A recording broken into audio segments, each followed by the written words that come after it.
There will be no more federal funds for provincial daycare expansion, even as provinces struggle to create the childcare spaces that were guaranteed by the National Daycare Program.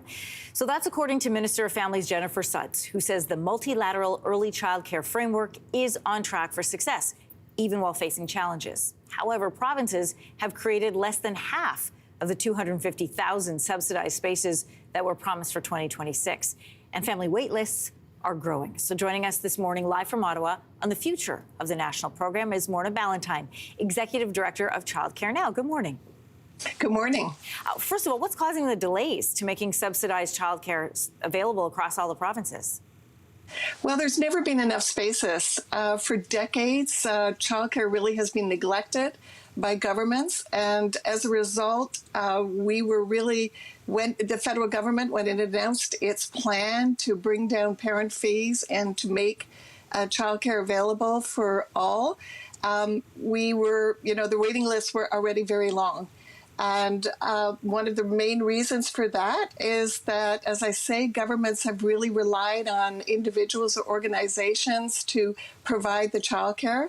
And they just don't have the capacity at this point to take proactive measures to make sure that childcare is in place where it's needed most. You know, the exciting piece of this was, and a major goal was that it was $10 a day for daycare. And according to the latest data from Statistics Canada, the average cost of all types of childcare in 2022 across all the provinces, Quebec excluded, was $31 a day. So are the price reduction goals at least on track for 2026?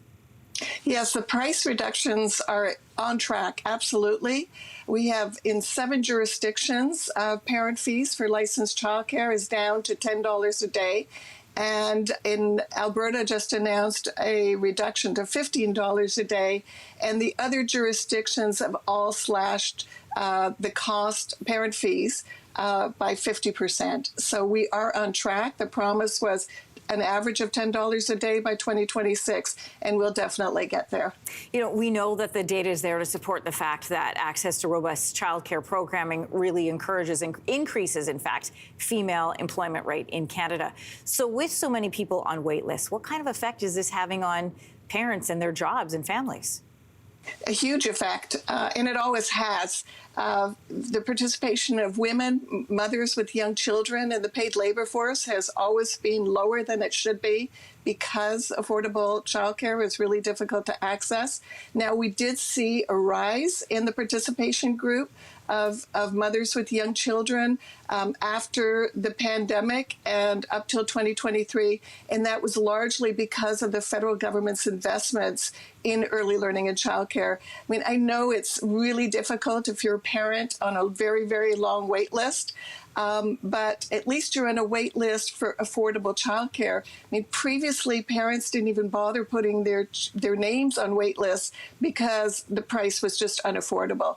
And so I think what we're seeing now is the problem of wait lists, a problem of the big gap between supply and need is much more visible. And I know it's hard for parents on those wait lists, but I think making the problem visible is really good for public policy because it will push governments to do a lot more quickly. So let's talk about that push for a second. We started out by saying the Minister of Families has said there's no more federal money going to be given to these programs.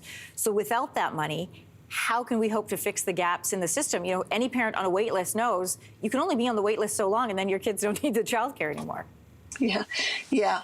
Well, first of all, there is going to be more federal funding coming to the province and territories over the next 2 years. In fact, a lot more money.